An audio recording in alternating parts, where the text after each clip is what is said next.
Muy buenas tardes a todos y bienvenidos a este acto de clausura de la primera edición de los cursos de verano CEU María Cristina.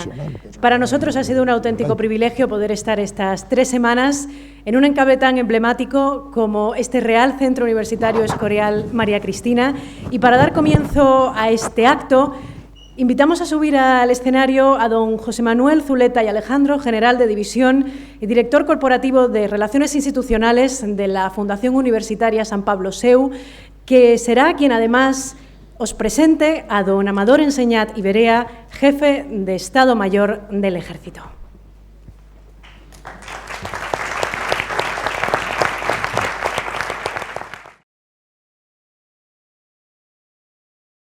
Buenos días a todos, alcaldesa, mi general, querida viceconsejera, autoridades, rectores, señoras y señores.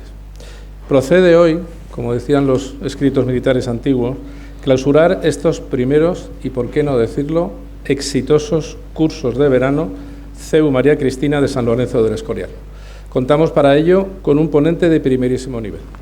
Perdonarán antes que nada que esta presentación no sea muy al uso, pero aunque parezca lo contrario, no es fácil hablar de una persona que reúne entre sus muchas circunstancias personales ser compañero de armas, jefe, y me atrevo a decir, mi general, que amigo, de quien tiene el honor de presentarlo. Porque el general de ejército, don Amador Enseñat y Berea, a quien agradezco muy sinceramente, mi general, que estés hoy aquí con nosotros, en este acto de clausura, es todo eso y muchas más cosas que podrán comprobar personalmente dentro de unos minutos. Gallego ejerciente de La Coruña, de nacimiento, por más señas, granadino de adopción por los avatares de la carrera militar, obtuvo el empleo de teniente de artillería en julio de 1983 con el número 1 de su promoción. Una promoción, la 38 de la Academia General, que fue amadrinada por Su Alteza Real la Infanta Doña Cristina. Ese fue su primer contacto con la Casa del Rey, donde años después ejerció el mando de la sección de artillería de la Guardia Real, en la que tuve la suerte de coincidir y aprender de él durante esos años. Durante su carrera ha combinado destinos de mando en unidades operativas, como el Regimiento de Artillería Antiaérea número 71, y de asesoramiento como diplomado de Estado Mayor en el Cuartel General del Ejército, en la Secretaría General de Política de Defensa y como jefe de gabinete de la ministra de Defensa. En octubre de 2021 fue nombrado jefe de Estado Mayor del Ejército y ascendido al empleo de general de Ejército, que, como saben, es el más alto al que se puede llegar en las Fuerzas Armadas españolas.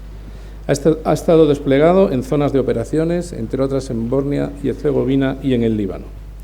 Ocuparía mucho tiempo de esta presentación la relación de sus condecoraciones militares, civiles, nacionales y extranjeras, pero permítanme al menos destacar, además de las grandes cruces españolas, la Gran Cruz del Mérito Militar de Portugal y la Legión de Honor de la República Francesa. Estamos en un curso, en un centro de enseñanza, y ese es un campo en que el general Enseñat también ha tenido una presencia relevante. Ha sido secretario general y director de enseñanza, instrucción, adiestramiento y evaluación del Mando de Adiestramiento y Doctrina, el organismo del Ejército de Tierra del que dependen todos los centros de enseñanza. Entre ellos la Academia General Militar en Zaragoza, en la que juró la bandera el año pasado Su Alteza Real la Dama Cadete Leonor de Borbón, Princesa de Asturias. Es licenciado en Ciencias Políticas y Sociología y ha realizado másteres y diplomas internacionales en asuntos relacionados con seguridad y defensa. También es autor de varias obras y ha sido conferenciante. Todos estos méritos profesionales y personales llevaron a la Real Academia de Ciencias Morales y Políticas a incorporar al general de Ejército Enseñat como académico de número en febrero de 2024. Su discurso de recepción se tituló La transformación de las Fuerzas Armadas Españolas, modernidad y tradición, y sobre esa transformación versará su intervención de esta mañana. Me permito encuadrar temporalmente la etapa objeto de su conferencia y recordarles algunos de los hitos más destacados. La publicación de la Constitución en 1978, el ingreso de España en la OTAN, la profesionalización de las Fuerzas Armadas, la incorporación de la mujer o la participación plena en organismos y misiones multinacionales en el exterior. Un camino sin duda, mi general, apasionante, que además, como seguro que nos va a recordar el GEME, se ha recorrido manteniendo los valores tradicionales de las Fuerzas Armadas y, sobre todo, una lealtad inquebrantable a Su Majestad el Rey, que es nuestro mando supremo. Mi general, el atril es tuyo. Muchas gracias por su atención.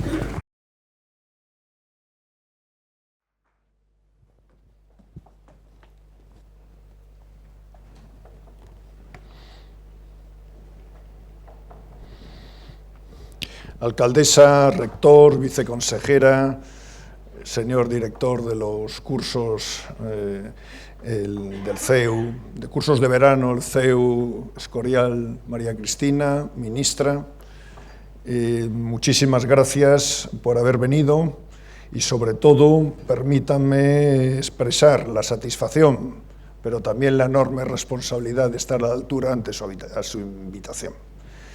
Agradecer a don José Manuel Zuleta, donde efectivamente soy amigo, compañero de armas y en este caso muy agradecido por la excesivamente generosa presentación que me ha realizado. Muchísimas gracias, José Manuel.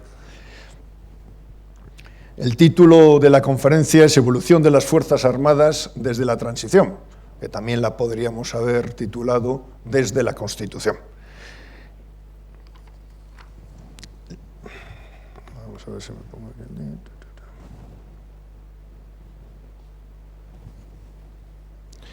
En primer lugar, veremos cómo se han transformado las Fuerzas Armadas para adecuarlo a la evolución del marco estratégico, jurídico, político, social, económico en los que hemos de cumplir nuestra misión. Lo exigió, en primer lugar, el cumplimiento de la misión y la ley, pero también el afán de sus miembros por estar al servicio de España y de los españoles en el cumplimiento de su misión y cometidos. Se divisaba entonces el destino final, pero no se sabía cómo teníamos que alcanzarlo. Como decía Antonio Machado, se hizo camino al andar. Como regla general se utilizó la de integrar en lo posible la normativa de las Fuerzas Armadas en la común de la Administración General del Estado, adaptándola a las condiciones y singularidades de la vida castrense. Modernidad para seguir el signo de los tiempos, pero también tradición para conservar nuestros valores y nuestra forma de proceder.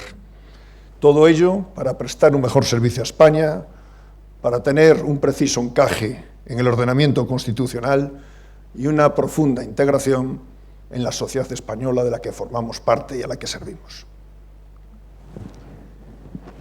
Todo ello se consiguió a través de esa integración en la Constitución, la definición de una política de defensa, la regulación del personal y de la enseñanza militar para constituirnos en un instrumento de la acción exterior e interior del Estado y contribuir, como está ahora de moda, al desarrollo de la industria nacional. He señalado, hay más, pero he señalado los artículos más importantes de la Constitución, que en la Constitución se refiere a las Fuerzas Armadas. En primer lugar, el artículo 8, la composición, la misión y la obligación en su artículo 2 de establecer la organización de las Fuerzas Armadas a través de una ley de bases. La composición es importante porque señala una clara división entre las Fuerzas Armadas y las fuerzas y cuerpos de seguridad, que le asigna otro artículo, que es el 104 de la Constitución, y se le asignan misiones diferentes. El artículo 30, que es que todos los españoles tenemos el derecho y el deber de defender a España, que la ley regulará las obligaciones militares, regulará también la objeción de conciencia, pudiéndose imponer una prestación social sustitutoria. El artículo 62H, muy importante para los españoles, pero en particular para las Fuerzas Armadas, porque corresponde a Su Majestad el Rey el mando supremo de las Fuerzas Armadas. El artículo 97, por el que el Gobierno dirige, entre otras cosas, la administración civil y militar y la defensa del Estado, y el artículo 117, en concreto su apartado 5, en el que dentro del principio de unidad jurisdiccional del Estado se reserva la jurisdicción militar al ámbito estrictamente castrense y a los supuestos del estado de sitio, siempre dentro de los principios de la Constitución.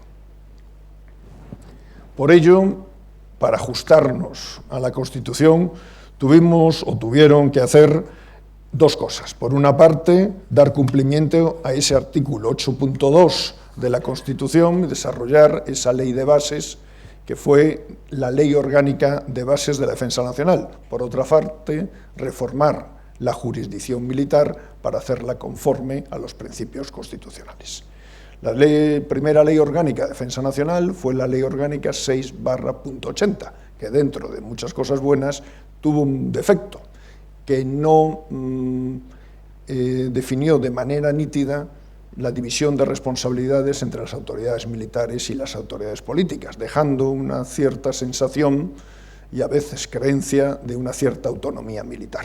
No supo encajar la relación entre el artículo 8 y el artículo 97, de tal manera que eso se vio y se comprobó en los desgraciados incidentes del 23 de febrero.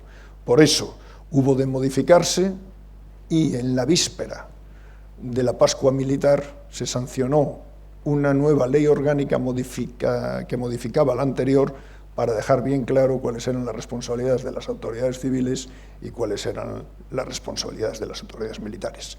La evolución del marco geoestratégico de la sociedad española y de las Fuerzas Armadas llevaron a realizar una nueva Ley Orgánica de Defensa Nacional en el año 2005, en la que ya establecía muy nítidamente las responsabilidades de lo que allí llaman poderes del Estado con las autoridades de las Fuerzas Armadas.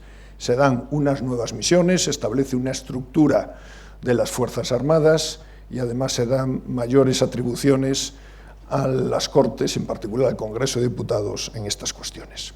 La reforma de la jurisdicción militar se establece en 4 cuestiones. La primera, la competencia de organización de la jurisdicción militar, en el que se establece, se elimina el Consejo Supremo de Justicia Militar y se crea la Sala Quinta del Tribunal Supremo, lo que supone el principio de unidad jurisdiccional en la cúspide, al ser los asuntos militares una sala más de ese Tribunal Supremo. Por otra parte, los jueces y los miembros de los tribunales militares forman parte del Poder Judicial. La Ley Orgánica Procesal Militar establece cómo se ajusta a la Ley de Enjuiciamiento Criminal, que además se declara como supletoria. La Ley Orgánica del Código Penal Militar, que en realidad se hicieron 2 códigos penales militares, el primero para ajustarse rápidamente a la Constitución y el segundo para ajustarse, unos años después, al Código Penal Común, de tal manera que el Código Penal Militar se establece como un anexo del Código Penal Común para los delitos estrictamente militares o aquellos que requieran una singular regulación. Y por último, el régimen disciplinario, que en este caso se hicieron 3, a medida, principalmente, que iba evolucionando el servicio militar, de tal manera que se separa el ámbito sancionador penal y militar, se le dan garantías a los que eran sujetos de ese reglamento y se adapta pues al servicio militar obligatorio, con la eliminación del servicio militar obligatorio y al ejército profesional y sobre todo a la incorporación de la mujer. Una segunda cuestión es que las Fuerzas Armadas se incardinan en la defensa y la política de defensa se incardina en el Estado, de tal manera que se establece una política de defensa como política de Estado. Creo que se hicieron 12 directivas de defensa nacional, normalmente cada cuatrienio, que coincide normalmente con cada una de las legislaturas. Yo tenía uno que luego fue jefe de Estado Mayor de la Defensa, que cuando llegabas destinado a la Dirección General de Política de Defensa, donde estaba él, te decía, darte un paseo por las cumbres. Las cumbres eran las cumbres de la OTAN, para ir viendo cómo en las declaraciones de las diferentes cumbres, ir descubriendo cómo había evolucionado la OTAN. Aquí, viendo las diferentes directivas de defensa nacional, uno ve cómo evoluciona España y cómo evoluciona la defensa nacional y cómo evolucionan las Fuerzas Armadas. Así pasamos de una defensa que antes era nacional, pues una defensa colectiva y seguridad compartida y contribución a la paz y a la seguridad internacional, derivado del ingreso de España en las organizaciones internacionales de seguridad y defensa que antes se había referido mi presentador. Por una parte, antes una defensa totalmente relacionada con el territorio nacional, pasamos al espacio europeo, al espacio atlántico y al mundial. Tercero, pasamos de una autarquía defensiva pues a asumir un mayor protagonismo en las relaciones internacionales, en particular con el multilateralismo y un papel activo en la resolución de los conflictos. Y por último, una búsqueda del mayor respaldo social y parlamentario posible. Parlamentario para tener una mayor legitimidad, social para obtener esa primero conciencia y después cultura de defensa y más tarde de seguridad y defensa, en la que nosotros nos sintiésemos respaldados por la sociedad en la que formamos parte. Respecto también se dan una serie de directrices que van marcando la evolución de las Fuerzas Armadas. Por una parte, pasamos de un ejército con servicio militar obligatorio totalmente a un modelo mixto, a un ejército completamente profesional. Cada vez se empieza a hablar no solo de las Fuerzas Armadas como una suma de los ejércitos, sino como una entidad única. Quiere decir esto lo que los militares llamamos un fortalecimiento del entorno conjunto y en particular del jefe de Estado Mayor de la Defensa. Al mismo tiempo se crean unos órganos dependientes de él. No quiere decir esto que el jefe de Estado Mayor de la Defensa sea el jefe de los jefes de Estado Mayor de los ejércitos, porque son dos estructuras diferentes. La estructura operativa de empleo de la fuerza al mando del jefe de Estado Mayor de la Defensa, y los jefes de Estado Mayor de los ejércitos nos dedicamos a la preparación de la fuerza y al día a día, dependiendo todos directamente en este caso, de la persona titular del Ministerio de Defensa, pero el primus inter pares, que duda cabe, que es el jefe de Estado Mayor de la Defensa. También una obligación de una transformación dinámica y constante para ser cada vez más eficientes. Lo que nosotros decimos, hacer más con menos. Por una parte, también resaltar la valoración de las Fuerzas Armadas como elemento de acción exterior del Estado, dentro de la unidad de acción del Estado en el ámbito de las materia de seguridad y defensa. Y por último, la participación ya reglada de las Fuerzas Armadas en el Sistema Nacional de Protección Civil a través de principalmente, pero no exclusivamente, de la Unidad Militar de Emergencia. La regulación de la profesión militar se hizo también a través de unas cuantas leyes, he señalado las 4 más importantes, y a través de ahí se hizo una racionalización de cuerpos y escalas. Toda la racionalización significa reducción. Trajo pues, un gran disgusto de todos los que ya formábamos parte de las Fuerzas Armadas, primero porque desaparecieron las armas, donde depositaban muchas de las tradiciones de nuestro ejército. En particular, yo soy de artillería, don José Manuel es de caballería, y eso creaba un espíritu. Se creó primero el Cuerpo General de las Armas, luego el Cuerpo General, y desaparecieron. Pero también con esa racionalización de cuerpos y escalas llevó también a una reducción de generales, de coroneles, de tenientes coroneles, con lo cual también hubo pues que se perdieron muchas expectativas profesionales. Una cosa y lo otro hizo que en un principio no se viesen con demasiado gusto estas leyes, pero pasado el tiempo podemos decir que fue un sacrificio necesario e inevitable. Por otra parte, también se cambió el régimen de ascensos y el de destinos. El ascensos, que antes que primaba la antigüedad y la edad y la antigüedad, y ahora prima, conforme a la Constitución, o debe primar el mérito y la capacidad. Los destinos son por antigüedad en los primeros empleos, por méritos los intermedios y libre designación en los superiores. También el reservismo, un ejército profesional, requiere una reserva. Nosotros principalmente tenemos los reservistas voluntarios, los reservistas de especial disponibilidad y todos los ciudadanos que en caso de confrontación pueden ser llamados a filas por el gobierno conforme a la ley. Y 3 cuestiones a las que voy a dedicar una mayor atención, que son la incorporación de la mujer, la profesionalización y la enseñanza militar. tenemos ahí la incorporación de la mujer. Fuimos de los últimos, pero enseguida nos pusimos los primeros. Llegamos tarde porque fue en el año 1988, de tal manera que este año cumplimos 37 años.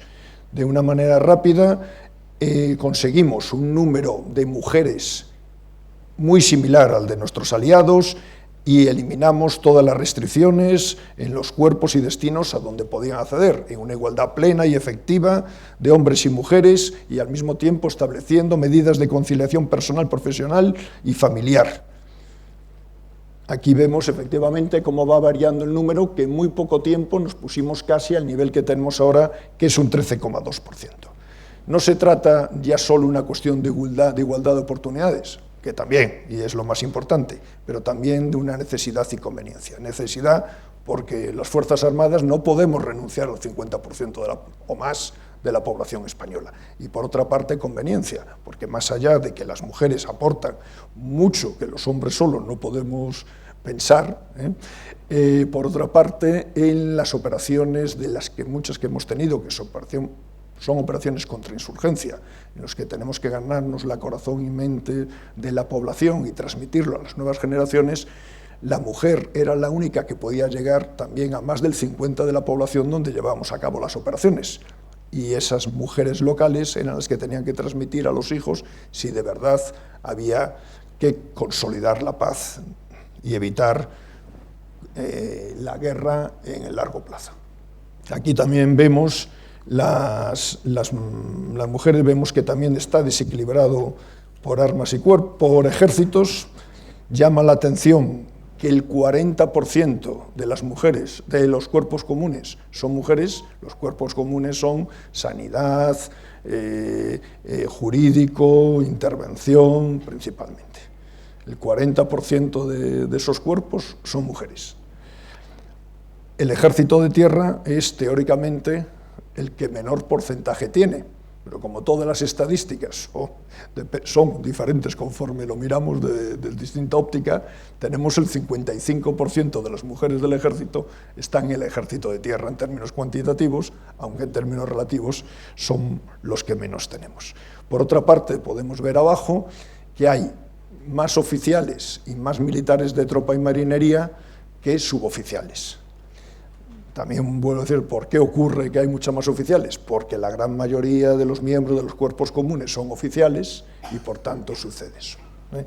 Si cogiésemos el cuerpo general, que es, digamos, los guerreros, entre comillas, para entendernos, pues seguramente los oficiales serían menos, los oficiales serían un poco más y serían mucho más los oficiales. Ahora mismo, que también nos viene la cuestión, tenemos 3 generales de división y 8 generales de brigada. Todavía no hay mujeres en los cuerpos generales, pero será cuestión como mucho de 2 años. Hay que dar tiempo, porque uno ingresa en la academia cuando ingresa, y ser general, no digo que sea difícil, pero sí que cuesta años.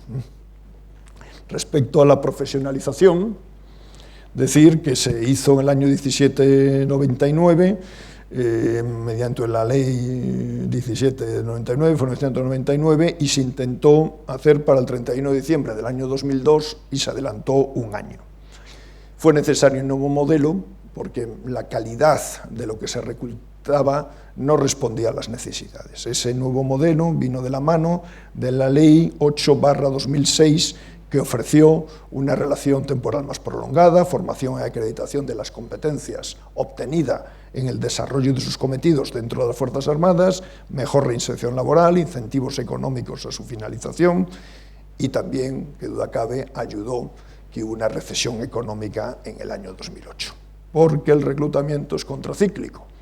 Cuanto mejor va la economía nacional, cuesta más reclutar, y al revés, cuanto peor va, pues tenemos más aspirantes a ser parte del ejército. Qué duda cabe que la profesionalización acabó con muchas ventajas que tenía el servicio militar obligatorio. Me voy a referir 2 que son las que probablemente estén menos compensadas. Por una parte, nosotros nos esforzamos en no romper el vínculo con la sociedad. Antes, pues el vínculo ya estaba, que pasaban todos los jóvenes por los cuarteles. Hoy en día, pues no pasa. Entonces ahí viene pues la conveniencia de realizar juras de bandera, izados, desfiles, etc. de tal manera que ese vínculo de la sociedad con sus fuerzas armadas, de sus fuerzas armadas con su sociedad, no se pierda. ¿Cuáles son las perspectivas de reclutamiento y retención? Pues difíciles. Difíciles, primero, por esto que decíamos antes, a medida que hay más dinero en la economía, menos demanda para las fuerzas militares. Pero además tenemos un decrecimiento de la población. Y por otra parte, una mayor apetencia del mercado para personal bien formado, con disciplinado, con los valores de las Fuerzas Armadas, y es posible, con esta formación que vamos a dar, o estamos dando ya en las nuevas tecnologías de la ciberseguridad, etcétera, pues que va a ser muy difícil la retención. Antes estábamos preocupados por el reclutamiento, ahora también estamos preocupados por la retención. De hecho, es lo que nos lleva a preocuparnos también por el reservismo, para ir cubriendo los huecos que la plantilla permanente de las Fuerzas Armadas no tenemos. La reforma de la enseñanza militar también nace, en este caso, de la 39/2007 y se busca una máxima integración del sistema educativo con el sistema educativo general, de tal manera que los oficiales, además de ser tenientes de la especialidad fundamental correspondiente, tienen un título de grado universitario, diferencia en tierra, mar y aire. Los suboficiales tienen un título de técnico superior de formación profesional y los militares de tropa hay que facilitarles a lo largo de su permanencia en filas un título de técnico medio de formación profesional. Es necesario fomentar la promoción interna. De militar de tropa a suboficial ya es obligatorio por la ley, de tal manera que el 80% de las plazas para ser suboficial hay que ser antes militar de tropa y hay que fomentarlo de suboficial y oficial, de tal manera, por una parte, para combinar la juventud con la experiencia, pero también para regular las expectativas profesionales generales. Siempre hay una crítica, sobre todo los que ya peinamos canas, sobre que nuestro sistema de enseñanza fue mejor, que porque tenemos que estudiar un título universitario de formación profesional, etcétera, etcétera. Pero yo, que he sido director de enseñanza, puedo dar fe que ellos son como nosotros cuando teníamos su edad. Evidentemente no podemos pretender que sean como nosotros a la edad que tenemos. Nosotros también hemos sido jóvenes y probablemente éramos peores que ellos. Frente a cualquier tiempo pasado fue mejor, pues yo me quedo con un coronel, José de Cadalso, que escribió una obra, Cartas Marruecas, en la segunda parte del siglo XVIII, se publicó en 1789, pero ya lleva unos cuantos años muerto, que decía un capitán al referirse a unos jóvenes cadetes que llegaban a un regimiento: son lo que fuimos y serán lo que somos.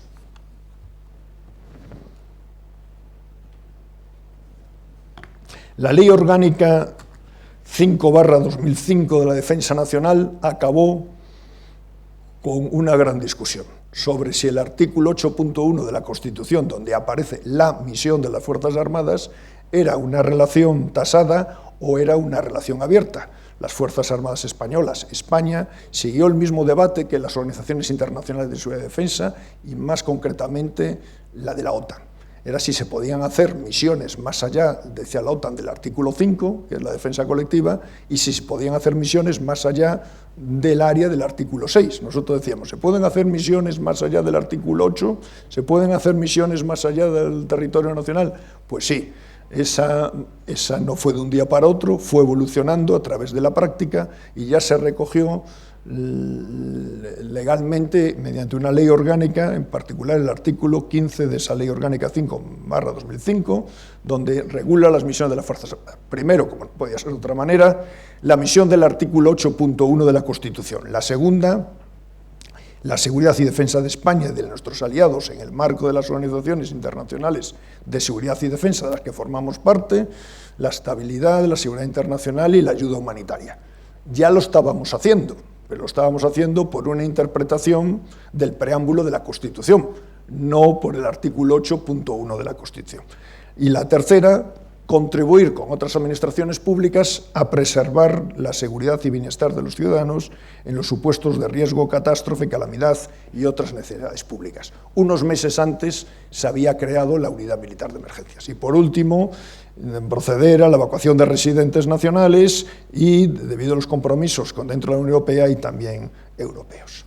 Así nos constituimos en una herramienta de acción exterior del Estado para promover y defender los intereses nacionales, colaborar en la defensa colectiva y la seguridad compartida con nuestros aliados y también para manifestar nuestro compromiso con la paz y la seguridad internacional. No se hizo de un día para otro. Empezamos con Naciones Unidas. Después de Naciones Unidas nos pasamos a compartirlo también con la OTAN y después a compartirlo también con la Unión Europea cuando esta organización empezó a desarrollar su política de seguridad y defensa. Primero empezamos con observadores, después con fuerzas y tal. Primero empezamos con acciones de ayuda humanitaria, de mantenimiento de la paz, para pasando también a imposición de la paz y consolidación de la paz, para las operaciones contra insurgencia y para cerrar el círculo, estamos ahora principalmente con la disuasión y en su caso defensa de los territorios de los Estados aliados. Hemos vuelto a la misión primigenia de la OTAN. Esto ha traído pues, un gran prestigio a España y en particular a sus Fuerzas Armadas. El año pasado coincidió que teníamos 4 jefes de misión: el jefe de la misión en Líbano, el jefe de la misión de la OTAN en Irak, el jefe de la misión de la Unión Europea en Mali y el almirante jefe de la misión Atalanta en el Índico. Anteayer estaba una reunión de jefes europeos organizada por el mando del ejército americano en Europa y África y pude contar todo lo que estábamos haciendo. Por no citar lo de las Fuerzas Armadas y centrarme en el ejército de tierra, estamos con Naciones Unidas, principalmente en el Líbano, pero también una pequeña misión en Colombia. Estamos con la Unión Europea, acabada la misión de Mali, pues estamos en Bosnia y Herzegovina, en la República Centroafricana, en Benín, en Somalia y en Mozambique. Y estamos con la OTAN en Letonia, en Eslovaquia, los infantes de marina también están en Rumanía, estamos en Turquía y estamos en Irak. Creo que estamos haciendo un gran esfuerzo y dejando el nombre de España donde se merece. Pero también somos una herramienta de acción interior del Estado. Siempre lo fuimos, siempre lo fuimos. Antes mandábamos soldados de reemplazo pues, a apagar los incendios o cuando había inundaciones, cuando fue la anterior de Valencia o la de Bilbao, etc. No es un invento de una herramienta de acción interior del Estado la creación de la Unidad Militar de Emergencias. Pero qué duda cabe que eso es lo que ha dado pues, una mayor relevancia. De tal manera que ya las Fuerzas Armadas no echamos una mano, sino que estamos integrados en el Sistema Nacional de Protección Civil con un protocolo de intervención específica, siendo la Unidad Militar de Emergencia la primera respuesta militar, que no la única, porque el resto de las Fuerzas Armadas, y concretamente el Ejército de Tierra, puede apoyar o reforzar o incluso intervenir por su cuenta en esas misiones de protección civil. Y por desgracia, en los últimos años, pues no sé si son los 7 plagas de Egipto, que nos ha mirado alguien más, porque hemos tenido, aparte de las normales de incendios forestales, inundaciones y nevadas, pues el terremoto en Lorca, el COVID, la tormenta Filomena, el volcán de la Palma y últimamente la desgraciada Dana. Después, también no viene de ahora, sino viene de siempre, ya se refería el general Díez Alegría en su discurso de ingreso en la Real Academia en 1968, la contribución de las Fuerzas Armadas, él hablaba del Ejército, para referirse a todos, al desarrollo de la industria nacional. Las Fuerzas Armadas necesitan unas capacidades militares para cumplir su misión y no debemos olvidarnos que esa es la primera prioridad de la adquisición de armamento. Dicho esto, se puede combinar con un fomento de la industria nacional, como dicen ahora, de la base industrial y tecnológica de la defensa, española, europea, y ahora los americanos también hablan transatlántica, de tal manera que mejoremos las capacidades industriales de España y la tecnología en I+D+I. consiguiendo una soberanía tecnológica y contribuyendo a la autonomía estratégica española y de la Unión Europea, al mismo tiempo a la creación de puestos de trabajo y a la cohesión territorial. La primera ley de dotaciones, firmada por Leopoldo Calvo Sotelo, es de 1982 y más o menos ya decía esto. Después fue modificada en 1987, se hizo otra en 1990. Después los gobiernos de ambos partidos hicieron estrategias industriales de defensa y estrategias tecnológica e innovación para la defensa, todas con el mismo espíritu. No lo hemos inventado hoy, ni en España, ni en la Unión Europea, ni en la OTAN. Siempre ha sido así y ya lo hacía pues, nuestro añorado general Díez Alegría, que llevaba la misma medalla que llevo yo hoy gracias al director, pero en su faceta de presidente de la Real Academia. Pero esto lo hemos hecho preservando los valores de la institución, su código moral. Ese código moral que hubo que actualizarlo, porque yo cuando ingresé en la Academia, aunque no se lo crean, estudié las ordenanzas de Carlos III de 1768 que todavía estaban en vigor. Ingresé ahí en el 77, tenía 16 años, pero me hicieron estudiar las ordenanzas de Carlos III. Hombre, bien es verdad que muchos artículos ya no había que estudiarlos porque ya habían quedado anticuados, pero era lo que estudiábamos. La Armada lo mismo, unas de Fernando VI y otras también de Carlos III. Por lo cual era inevitable una actualización de las Reales Ordenanzas ya por Su Majestad el Rey don Juan Carlos I.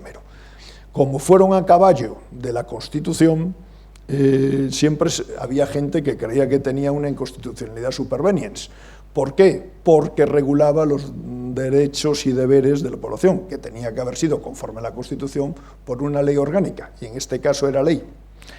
Después el cambio, sobre todo en el escenario geoestratégico, en la sociedad española, pero especialmente en las Fuerzas Armadas, hizo necesaria una nueva Reales Ordenanzas en el año 2009, esta vez bajo la fórmula de Real Decreto. ¿Por qué? Porque se extrajo de esas ordenanzas del 78 aquellas que regulaban los derechos y deberes de los miembros de las Fuerzas Armadas, que se regularon, como es lógico y natural y de acuerdo con la Constitución, con una ley orgánica. Cuando dicen que no ha habido cambio, pues sí que ha habido cambio. No ha habido cambio en el contenido, pero sí cuando uno lee el artículo primero, sí que lo hay. El primero era la regla moral de la institución militar, en el año 1978. En el año 2009, el Código de Conducta de los Militares. No solo se cambiaba moral por ético, sino que además se cambiaba la institución por sus miembros. Y así como, lo vuelvo a repetir, en 1978 se incluyeron las obligaciones y derechos de sus miembros, eso se llevó a una ley orgánica posterior. Lo que sí permanece inamovible son los valores militares. Ambas Reales Ordenanzas consideran como valores militares el amor a la patria, el honor, la disciplina y el valor. Luego cada ejército, cada unidad los amplía en función de las características específicas de cada una de ellas. Pero quiero hacer también una serie de consideraciones sobre los valores. Primero, que para mí no son valores militares, son valores ciudadanos. Nosotros podremos decir que son valores militares porque para nosotros son una exigencia, pero no por nuestra exclusividad. Ponemos el énfasis en la exigencia, pero no en la exclusividad. Después también no son abstracciones sentimentales, han de ser llevados a la práctica. Yo suelo decir siempre que los que hemos comprometido la sangre no podemos escatimar el sudor y que el amor a la patria se tiene que llevar al fiel y exacto cumplimiento de nuestros deberes diarios. Por otra parte, que los valores no son suficientes. No vale decir que somos unos patriotas. Eso todo español debería decirlo. Pero los valores tienen que ser los cimientos donde se construya el conocimiento, la formación y la preparación para el desarrollo de nuestras misiones.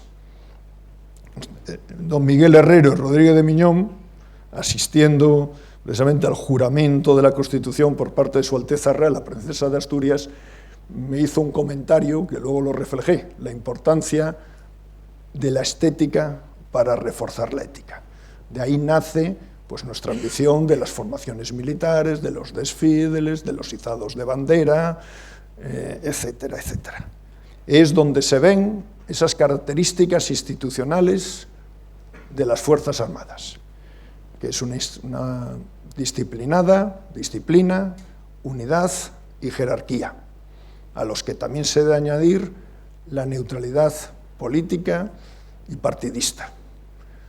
No hay nada que reconforte más a un militar cuando se siente reconocido por los miembros de la sociedad a la que sirve, pero también cuando los asuntos que tratan de la defensa y de las Fuerzas Armadas se abordan con una verdadera política de Estado. Cuando hice mi discurso, pues tuve una de las grandes satisfacciones y una de las cosas más rentables de mi vida fue leer los discursos de muchos miembros de la Real Academia y en particular los que me habían antecedido llevando la medalla número 13 de la corporación. Así pude ver cómo el general Díez Alegría abogaba por un ejército suficiente para las misiones en las que se tendría que empeñar aislado. También otra entidad para contribuir a las coaliciones internacionales, estamos hablando de 1968, que nadie soñaba con ser parte de la OTAN, para contribuir a las coaliciones internacionales en las que España se pudiera ver inmerso, pero también lo bastante reducido para que pudiera ser una fuerza moderna y eficiente. El general Muñoz Grandes mostraba su preocupación por la necesidad de una mayor activación de la conciencia de defensa nacional y una reafirmación de las virtudes militares. Eso fueron las dos líneas de acción, los dos ejes de vertebración de la reforma de las Fuerzas Armadas. Modernidad, como quería el general Díez Alegría, respeto a la tradición, como quería el general Muñoz Grandes, para llegar a unas Fuerzas Armadas incardinadas en el Estado social y democrático de derecho, preparadas para cumplir con garantía de éxito las misiones que nos marca la Constitución y la Ley Orgánica de Defensa Nacional, bajo el mando supremo de Su Majestad el Rey, la dirección política del Gobierno de la Nación y con el máximo respaldo social y parlamentario posible. Muchísimas gracias por su paciencia y atención.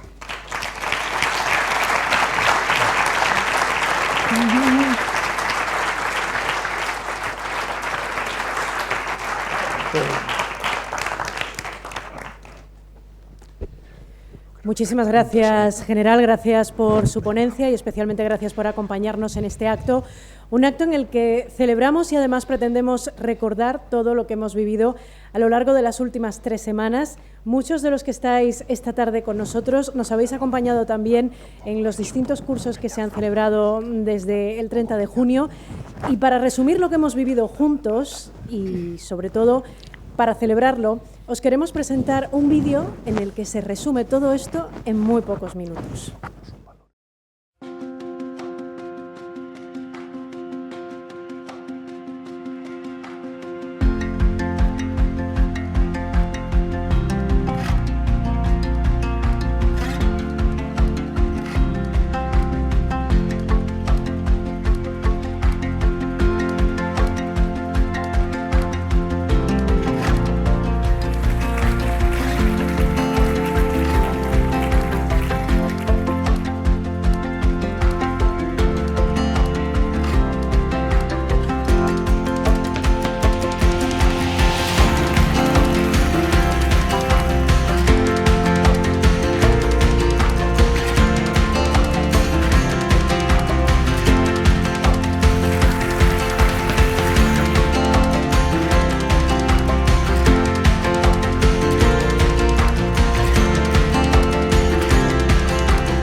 Lo que me ha motivado a apuntarme a este curso de verano es revivir lo que es la experiencia universitaria y continuándola en el verano, el seguir aprendiendo y el tener conocimiento para poder dar el paso en un futuro a estar en la vida pública. Me apunté a los cursos de verano porque me lo recomendó un profesor de mi universidad y la verdad que me parece fundamental para tener una excelente formación. Llevar muchos conocimientos y también una manera un poco más distinta de ver el mundo igual a la que estoy acostumbrada. Se trata de un curso muy interesante que viene algunos de los principales expertos que tenemos a nuestro alrededor, que trata aspectos muy distintos que están a orden del día. Yo creo que es muy importante tener un espíritu crítico y bien formado en estos campos.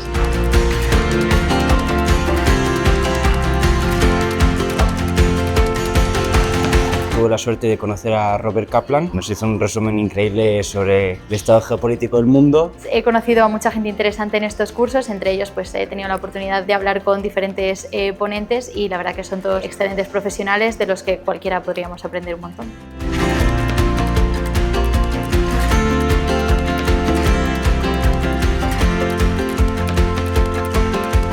Ha sido una experiencia magnífica porque no solamente a nivel de los ponentes que hemos tenido, sino con el espacio que hay, la acogida, la vivencia de tener unos cursos aquí ha sido agradable y muy fructífera. La verdad que ha sido una experiencia súper enriquecedora. Me ha encantado poder conocer a distintos ponentes y figuras relevantes de ámbitos tan distintos, desde el mundo de las adicciones, la geopolítica, la hispanidad. Y me ha sorprendido que hay temas que son muy concretos y uno puede pensar que, por ejemplo, el Camino de Santiago no puedes reunir casi a 30 ponentes para hablar de ese tema y sin embargo de todo se puede hablar y profundizar. Pues yo creo que la diversidad de ponentes y de diferentes nacionalidades. Hay una riqueza desde diferentes puntos de vista, desde una perspectiva internacional muy amplia y yo creo que eso enriquece mucho los contenidos y enriquece mucho también el nivel de las preguntas que se están haciendo a los ponentes.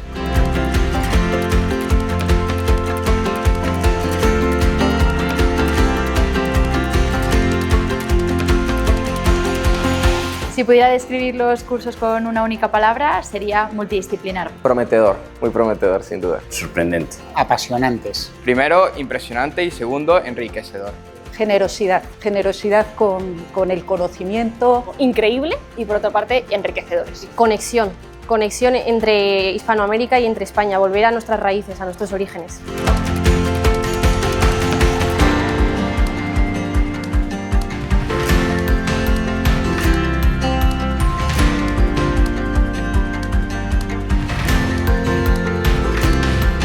Recomiendo a todo el mundo que venga a estos cursos, te aportan un montón de información y como diferentes maneras de ver el mundo. Ya solo la experiencia del entorno merece la pena, pero además los cursos están especialmente bien. No solo porque es interesante y te lo pasas bien, sino que me parece fundamental para tener una óptima formación. Creo que acogen y recogen a todo tramo de edades y animo con entusiasmo a que podáis participar en los cursos de verano.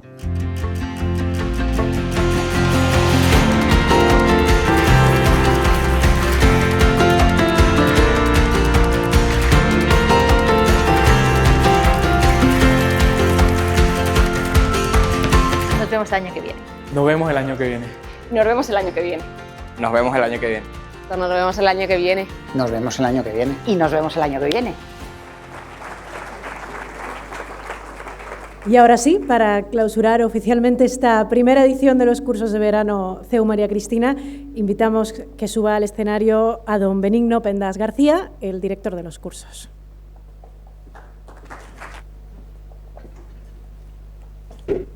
Muy buenas tardes, muchas gracias por acompañarnos, alcaldesa, viceconsejera, jefe de Estado Mayor del Ejército, padre Enrique, ministra Cospedal, todos mis amigos y colegas de la Universidad CEU San Pablo, de CEFAS y de la Fundación Universitaria que ha organizado con ilusión y yo creo que con éxito esta primera edición de los cursos. Ya deben empezar diciendo nos vemos el año que viene, como acabamos de escuchar, pero terminaré diciendo eso mismo.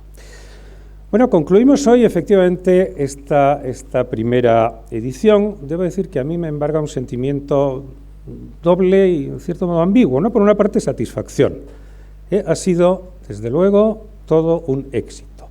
297 ponentes, que veo que el vídeo ha redondeado en 300, más de 400 alumnos inscritos, un seguimiento mediático verdaderamente notable en muy diversos medios, de muy diverso tipo y enfoque, pero junto con la satisfacción también cierta melancolía. Voy a echar de menos esta visita cotidiana a San Lorenzo del Escorial. Yo al principio pues procuré quedarme en la casa y dormir en las instalaciones estupendas que hay, pero luego pues ya muchos compromisos en Madrid pues me obligaron a ir y volver y no deja de ser pues una tarea cotidiana, ¿no? la de moverse desde Madrid a San Lorenzo, pero en todo caso lo voy a echar mucho de menos, y por tanto eso demuestra la satisfacción que me embarga con el resultado de esta primera edición de los cursos. Soy historiador de las ideas políticas y no puedo dejar de hacer una cita ad hoc. Saben ustedes probablemente que en la utopía por excelencia, la de Tomás Moro, Santo Tomás Moro, a los ciudadanos se les despertaba a las 4 de la madrugada periódicamente para que asistieran a conferencias académicas. No sé si es la mejor forma de promover el gusto por ese tipo de actividad. Lo digo porque aquí no hemos despertado a nadie a las 4 de la mañana, pero en muy buena medida hemos trabajado durante muchas horas a lo largo de todo el día. Bueno, gracias es la palabra más hermosa de la lengua más hermosa del mundo, que es la que compartimos, 600 millones de personas, como lengua materna. Y tengo un largo capítulo de agradecimientos que no quiero dejar de transmitirles. En primer lugar, a las instituciones de la Comunidad de Madrid, comenzando por la presencia de la presidenta Isabel Díaz Ayuso en la inauguración, ha tenido una actividad muy notable en el desarrollo de nuestros cursos. Naturalmente, el Ayuntamiento, querida Carlota, querida alcaldesa, ha jugado un papel fundamental y creo que nosotros lo hemos devuelto con cariño, con afecto, con cercanía a todos los residentes, a todos los personas que viven o que veranean en San Lorenzo del Escorial. Los padres agustinos, querido padre Enrique, yo no tenía el gusto de conocerle, pero una de las mejores experiencias que me llevo de estas semanas, pues haber tenido ocasión de tratar con una persona tan cercana y tan notable en sus planteamientos y, por supuesto, a todo su equipo, a Iago Piedra y a todos los demás.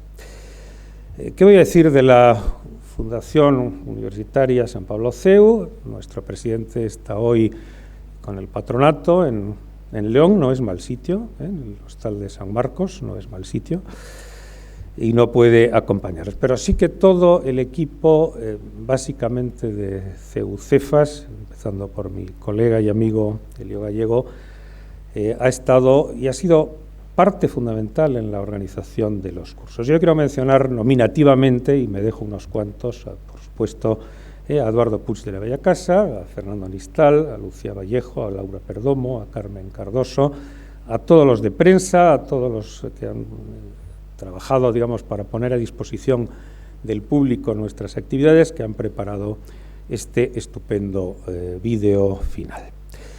Los directores de los cursos, y no me olvido nunca, muy especialmente los secretarios, que me consta, porque he sido las dos cosas, no este año, pero sí a lo largo de mi trayectoria, que trabajan más los secretarios que los directores, y por tanto, enhorabuena a unos y a otros por su tarea, y por supuesto al personal de servicio, a todos los que han hecho algo por nuestra seguridad, por la limpieza de las instalaciones, etc.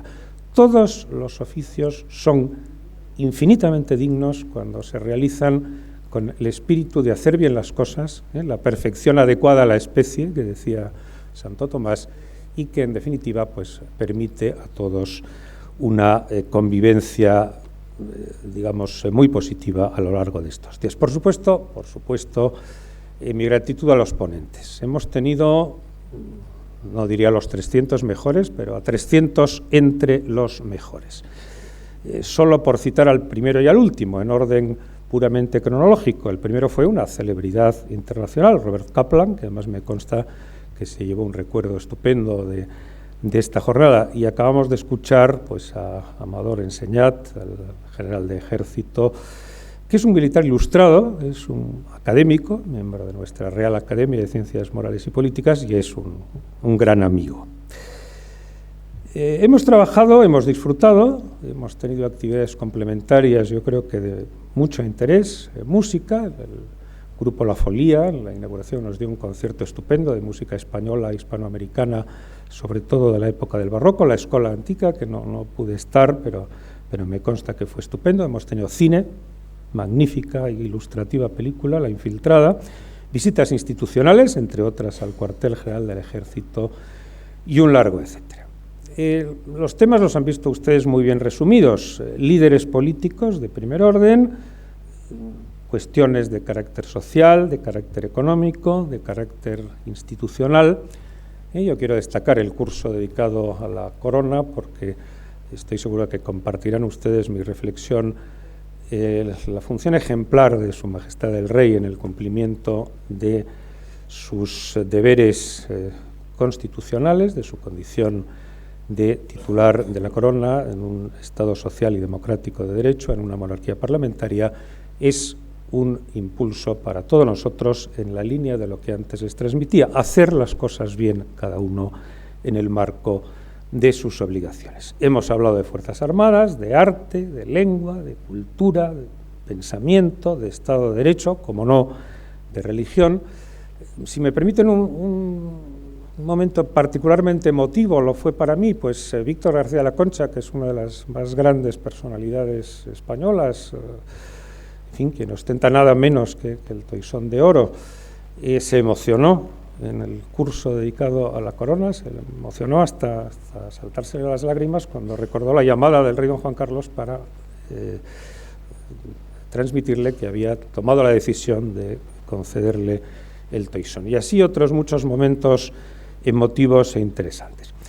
Y termino con dos reflexiones finales, ¿no? Primero, que la vida universitaria, y me dirijo a los más jóvenes, bien es cierto que la juventud es la única enfermedad que se cura con toda certeza con el paso del tiempo, pero mientras se disfruta, efectivamente, hay que vivirla al máximo. Es un tiempo apasionante.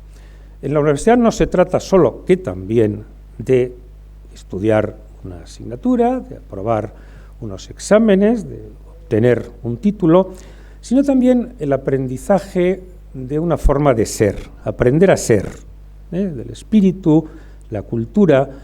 La relectura de Misión de la Universidad de Ortega pues sigue siendo una fuente de ideas inteligentes, ¿no?